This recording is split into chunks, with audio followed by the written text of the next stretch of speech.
Good day, students. Welcome to mathgotserved.com. In this clip, we're going to be going over how to find limits at vertical asymptotes or infinite discontinuities.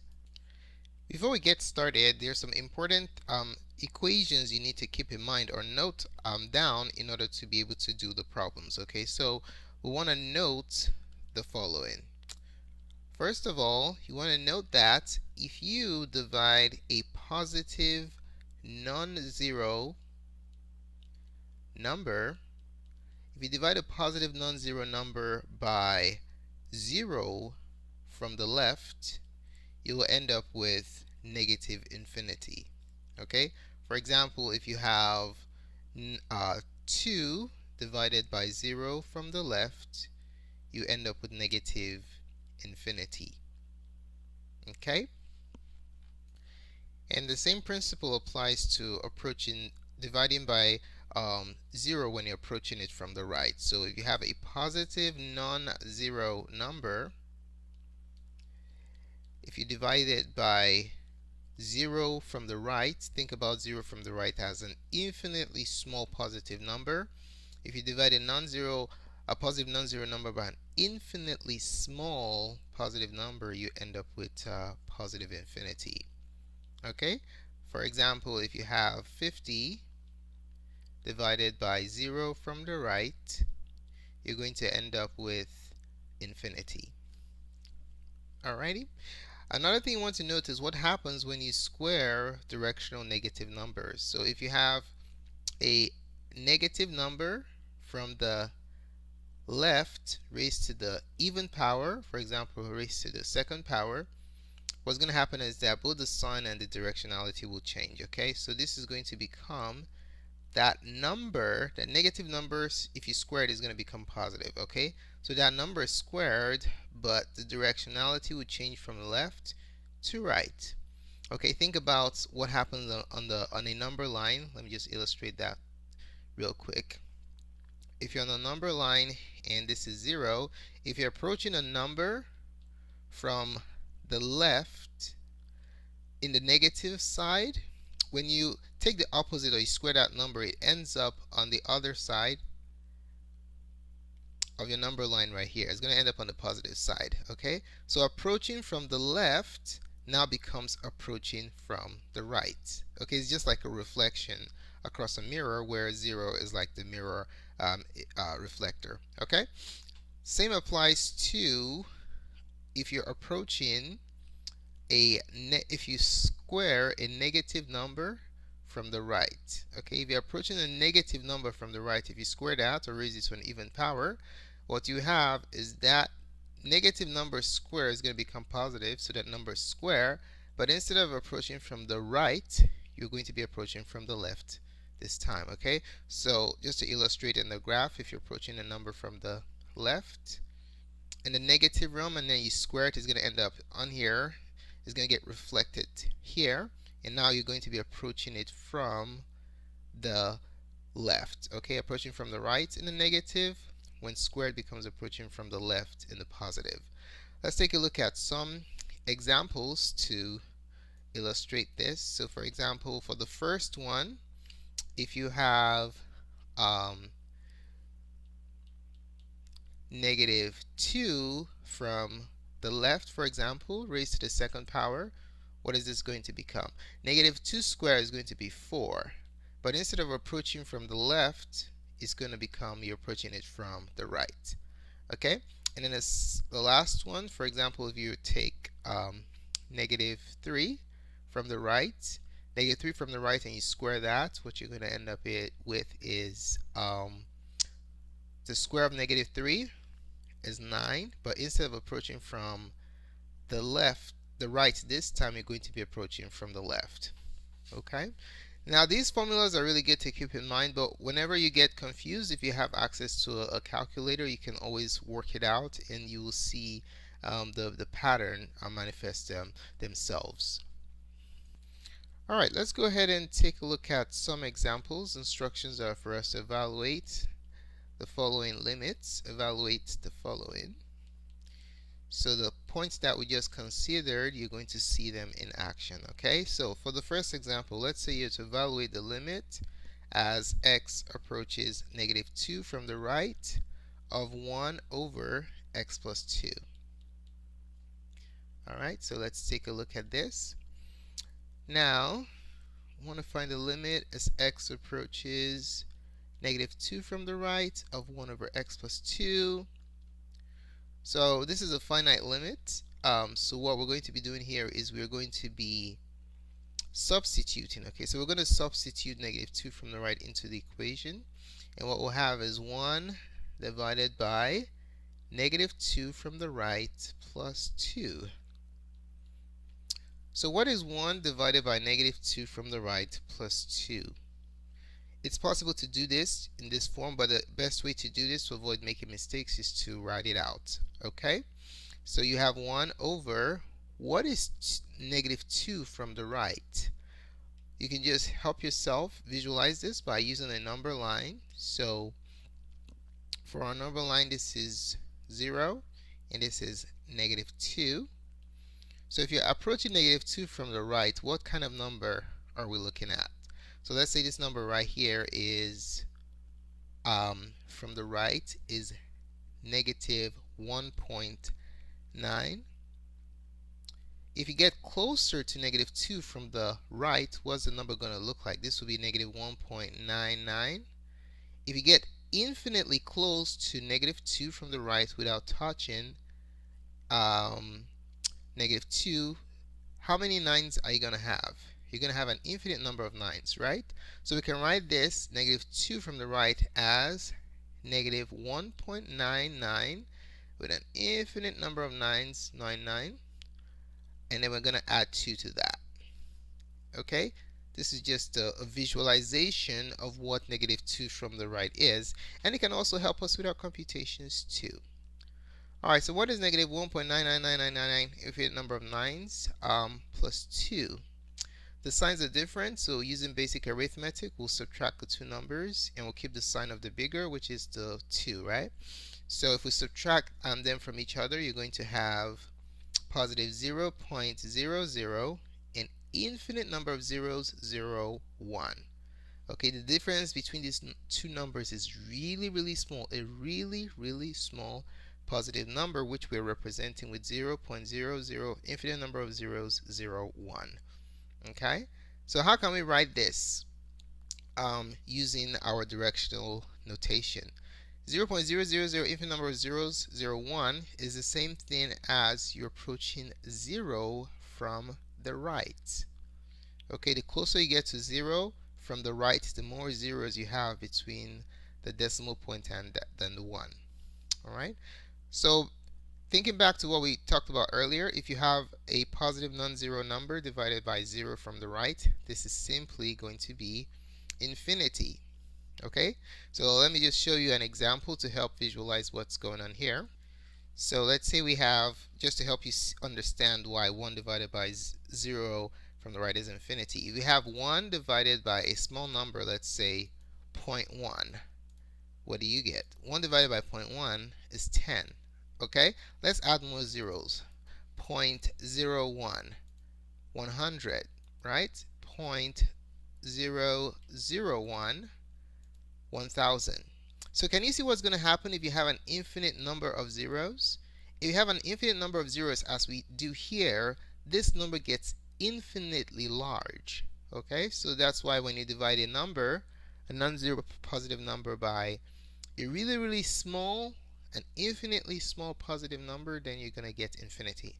Okay, so the answer to question number 1 is infinity. Alright, let's try another example. So let's say we have to evaluate the limit as x approaches 2 from the left of x divided by x minus 2.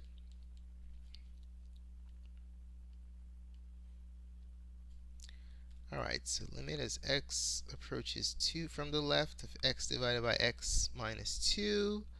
So we're going to start out by substituting here. So we're going to substitute the x's. We're going to substitute 2 from the left for the x's. So we have 2 from the left in the numerator divided by 2 from the left in the denominator minus 2. Okay? So don't bother yourself with the numerator. It's fine. This is just like 1.999. It doesn't cause any problems. So let's just leave it alone as it is and focus our attention on the denominator. What is 2 from the left minus 2? Alright, let's visualize what 2 from the left is. Let's call up our number line again. It's always good to use your number line to give yourself a good visual of what's going on. This is 0 and this is 2. Okay? Now if you're getting really close to 2 from the left, what does that look like? So let's say right here, let's say that number is from the left side, it's 1.9. When you get closer, what's going to happen? This one is going to be 1.99. If you get infinitely close to 2 from the left without touching it, you're going to have 1.9 with an infinite number of 9s. Alright, so we're going to represent that with the number 1.99, an infinite number of 9s, 99. Okay? That minus 2. So that this should help us to carry out the computation. So in the numerator, we have 2 from the left divided by 1.99, infinite number of 9s, 99 minus 2, subtract, you have 0.00, an infinite number of zeros, 0, 1, and the bigger number is negative, so it's going to be negative. Okay?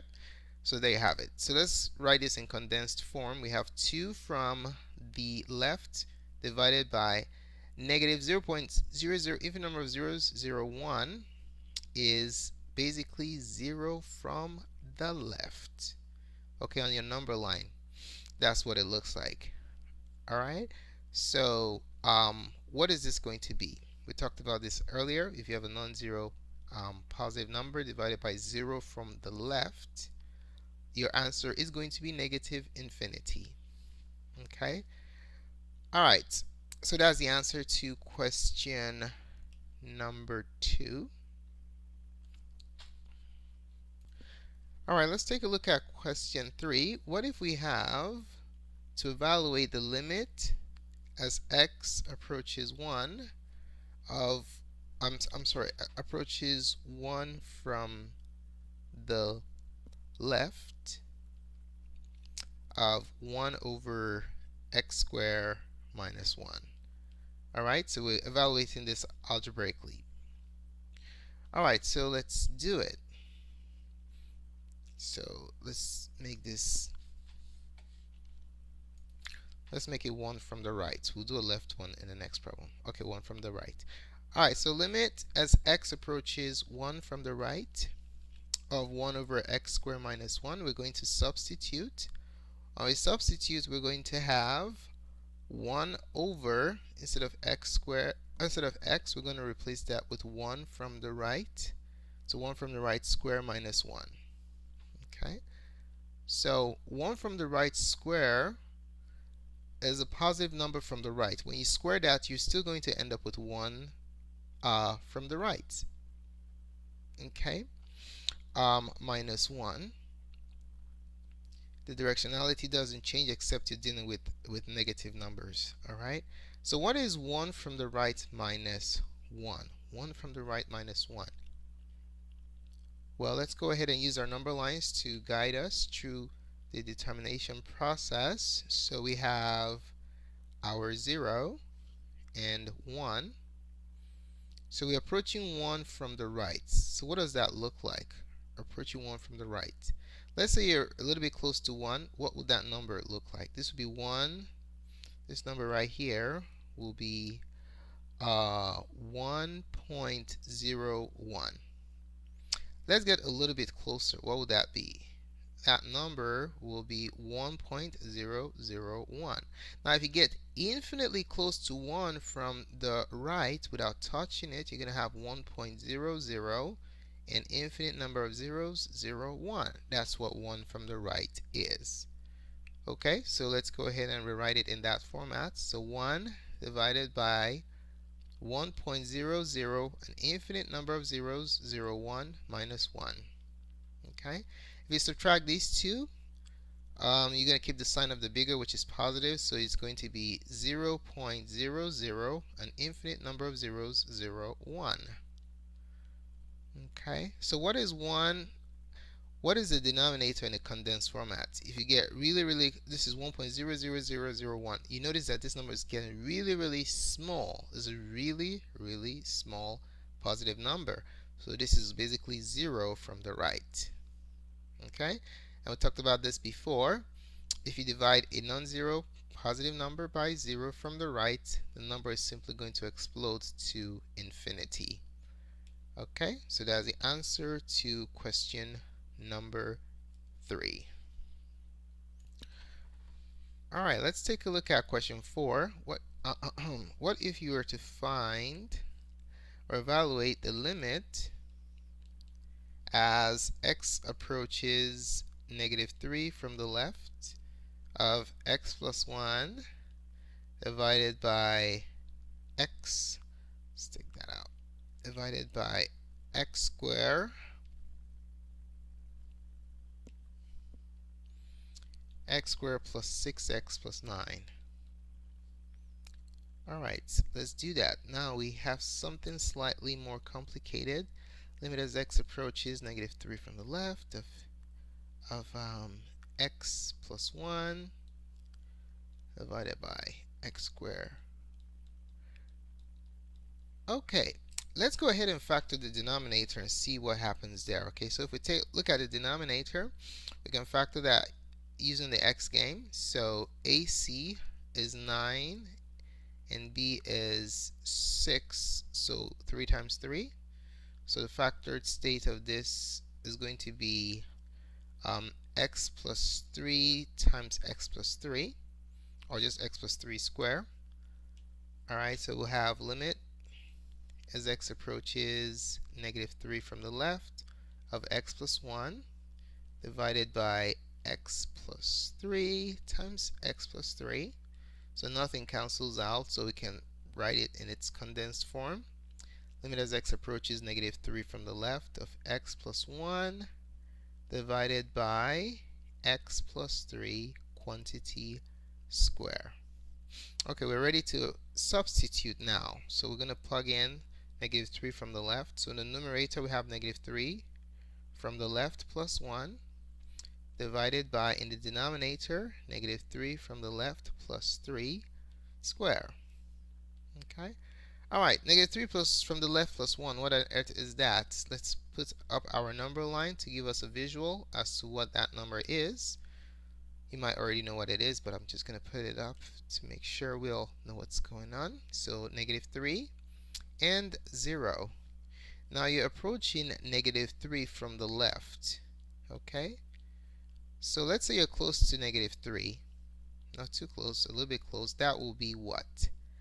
That will be -3.01. Let's say that. Okay? And then you say, let's get a little bit closer to -3 from the left. What will that be? That will be -3.001. Now if you get infinitely close to -3 from the left, what do you see happening? You're going to have -3 point an infinite number of zeros, 0, 1. That is what -3 from the left is. Okay, so let's write it out. It says -3.00, an infinite number of zeros, 0, 1 plus 1. The same applies to the denominator. So this divided by -3.00, an infinite number of zeros, 0, 1 plus 3 square. In the numerator, what do we have? We just subtract 1 from this. You're going to have -2.00, an infinite number of zeros, 0, 1. And in the denominator, if you subtract 3, you have -0.00, an infinite number of zeros, 0, 1 square. Alright, so let's write both numerator and denominator in their condensed forms. In the numerator, -2.000, infinite number of zeros, 0, 1 is -2 from the left. Okay, Just as this is negative 3 from the right, from the left, the same applies to here in the negative realm. Okay? Divided by, in the denominator, negative 0.0001 is 0 from the left. But we're squaring this like that. Okay? Alright, so what do we have? The numerator stays the same, negative 2 from the left, divided by, now look at the denominator. We talked about this earlier. If you square a directional number, this is 0 from the left. If you square this, this is going to be a reflection across 0, and that's going to be 0 from the right. Okay? And the reason for the sign change here, the change in directionality, is because 0 from the left is a negative number. Okay, look at it right here. 0 from the left is negative 0.00, infinite number of zeros, 0, 1. Alright, so that's why when you square it, so you're somewhere here. Right here is where we're at. Well, you're really close to 0 from the left. You have negative 0.00, infinite number of zeros, 0, 1.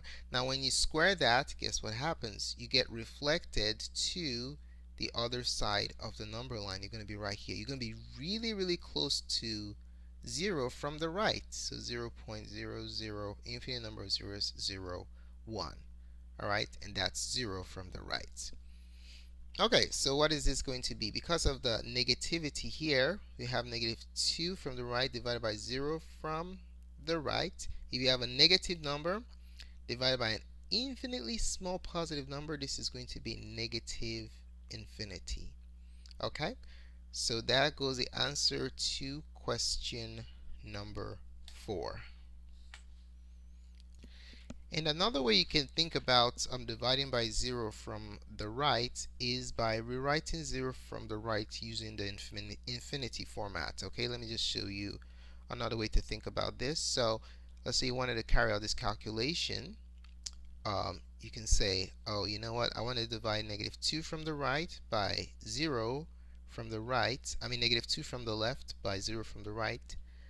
You just have to know that 0 from the right is the same thing as 1 divided by infinity.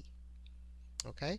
So if you take 1 and divide it into infinitely many fractions, 1 is going to get infinitely small. Okay?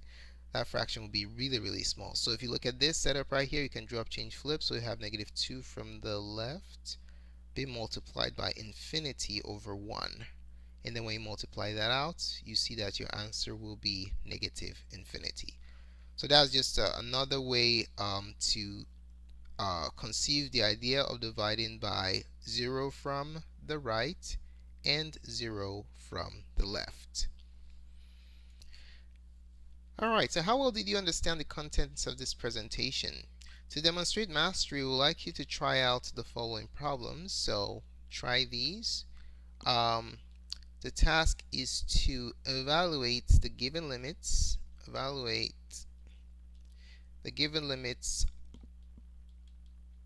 algebraically. Okay, just as we did before. Evaluate the given limits algebraically.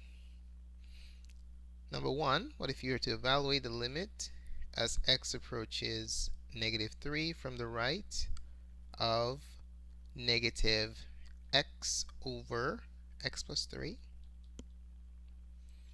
Number 2, what if you're to evaluate the limit as x approaches 3 from the left of x squared divided by 3x minus 9. Number 3, so you're to evaluate the limit as x approaches 1 from the right of x minus 2 divided by x squared minus 3x plus 2.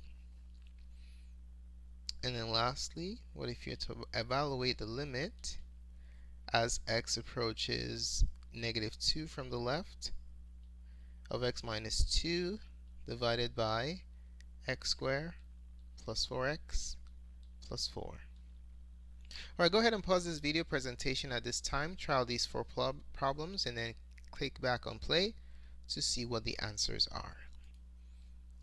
Alright, let's hope that you had the chance to try the problems. The answers are as follows. Number 1, the limit is infinity. Number 2, it's negative infinity. Number 3, it's infinity. And number 4, your answer is negative infinity. Alright, so that's that. Thanks so much for taking the time to watch this presentation. We'd like to know what you think. If you found the contents of this tutorial helpful in your studies of directional limits, go ahead and give us a thumbs up. Your positive feedback is very valuable to us. If you have any questions or comments or requests, just post it in the comment section below and we'll be more than glad to respond. Don't forget to subscribe to our channel for updates to other presentations such as this. More support resources can be found at mathgotserved.com. Do check it out. Thanks again for watching and have a wonderful day. Goodbye.